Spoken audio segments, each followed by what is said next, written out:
साथियों, हरियाणा विधानसभा में कल जो मंजर देखने को मिला उससे हालांकि विधानसभा के अंदर स्पीकर समेत वहां बड़े ठहाके लगाए गए।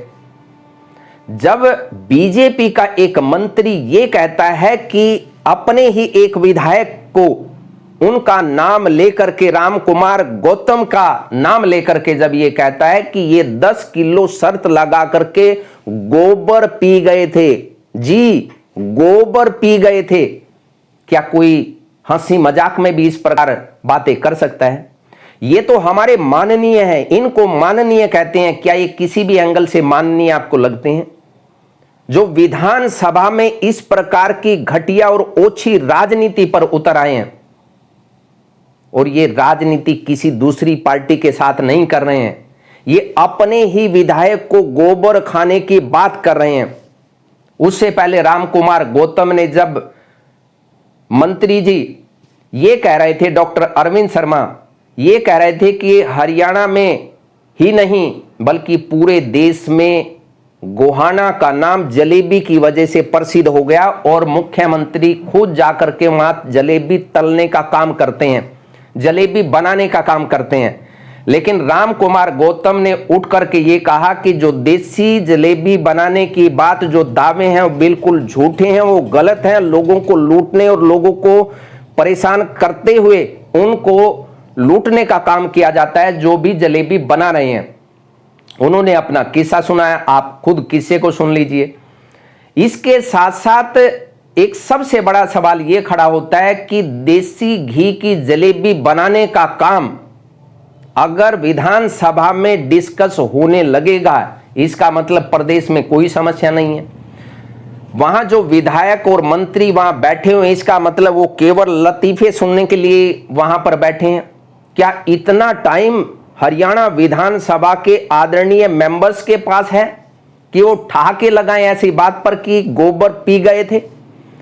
दूसरा, जब ये एलिगेशन उनके ऊपर लगाया, ये लांछन मंत्री के द्वारा उनके ऊपर लगाया गया, तो बीजेपी के एमएलए राम कुमार गौतम जी ने उन पर प्रहार शुरू कर दिया।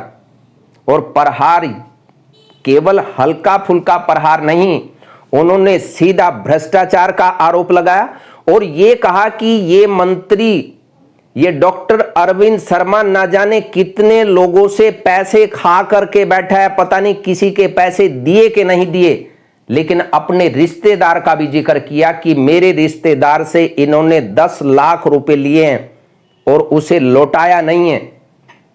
अब सबसे बड़ा सवाल ये खड़ा होता है कि हरियाणा सरकार में जो ये कहते हैं कि हमने खर्ची पर्ची खत्म कर दी, अरे तुम्हारे अपने ही विधायक, तुम्हारे मंत्री पर भ्रष्टाचार के आरोप वो भी विधानसभा में लगा रहे हैं, कोई विपक्ष का नेता नहीं लगा रहा है, तुम्हारे अपने एमएलए लगा रहे हैं।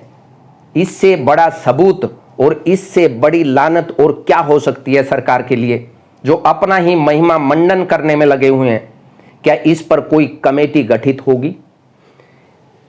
स्पीकर को चाहिए कि वो इस पर एक न्यूट्रल कमेटी का गठन करे, इसकी जांच करे। क्या मंत्री ने पैसे पहले कभी भी, चाहे वो जब कांग्रेस में तब की बात है, चाहे उसके बाद की बात है, क्या इन्होंने वाकई लोगों से पेट्रोल पंप दिलवाने के लिए पैसे लिए? क्या अन्य नौकरी लगवाने के लिए पैसे लिए? उनको वापस किए या नहीं किए वो एक अलग बात है। लेकिन मंत्री हो, विधायक हो, एमपी हो, मुख्यमंत्री हो, अगर किसी काम के करवाने के भी पैसे ले रहे हैं तो वो भ्रष्टाचार के दायरे में आता है। और नैतिकता तो ये बनती है कि जब इतना बड़ा आरोप उन्हीं के परिवार के सदस्य ने लगा दिया, तब तो फिर मंत्री पद पर बने रहने का कोई सवाल ही नहीं पैदा उठता। अब नवनिर्माण पार्टी इस बात की मांग करती है कि मंत्री के ऊपर जो एलिगेशन लगाए हैं उसकी जांच निष्पक्ष तौर पर की जानी चाहिए, ताकि प्रदेश की जनता ये जान सके कि जो मंत्री नायब सैनी सरकार में हैं वो कितने पाक साफ हैं। इसके साथ साथ जो एलिगेशन राम कुमार गौतम ने जलेबी बनाने वालों के ऊपर लगाया कि इसमें लेस मात्र भी देसी घी नहीं है, इनका प्रचार प्रसार तो प्रधानमंत्री ने किया, इनका प्रचार प्रसार तो मुख्यमंत्री ने किया। मुख्यमंत्री और प्रधानमंत्री का काम किसी दुकान का प्रचार प्रसार करना होता है क्या? कतई नहीं होता।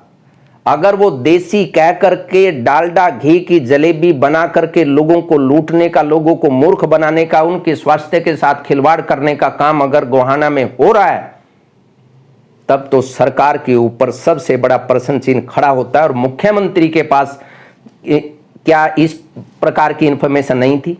स्वास्थ्य मंत्री क्या कर रही हैं? और जो इन्होंने कहा मंत्री जी ने कि आप पता नहीं कौन सी दुकान पर चले गए, इसका मतलब एक दुकान देसी घी की जलेबी बनाती है, बाकी देसी घी के नाम पर लोगों को लूटने का काम करती है, वो डालडा घी की जलेबी बनाते हैं। यानी कहीं ना कहीं बहुत बड़ा घपला घोटाला है।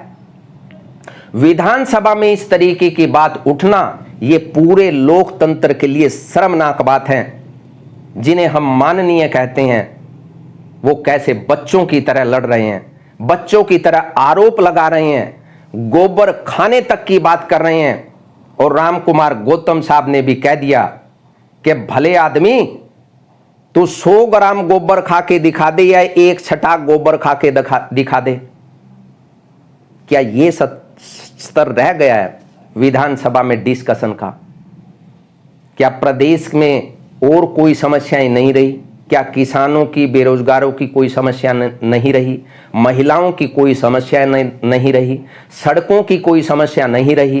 क्या किसी भी प्रकार की समस्या से निजात पाकर के अब खाली टाइम में इस प्रकार के लतीफे छोड़ने का और प्रदेश की जनता इस प्रकार के घटिया से भी घटिया बातें सुनने के लिए मजबूर होगी? सोचिए जरूर और इस पर कमेंट जरूर कीजिए। जो मंत्री जी ने कहा, जो विधायक ने कहा, क्या वो उचित है, क्या वो सही है? विधायक ने तो सीधे तौर पर आरोप लगाया। अगर ये आरोप सही हैं, तब तो फिर मंत्री कैसे मंत्री रह सकते हैं और मुख्यमंत्री अपने कैबिनेट में ऐसे मंत्री को कैसे रख सकते हैं? राम कुमार गौतम साहब ने कोई गलत बात नहीं कही है।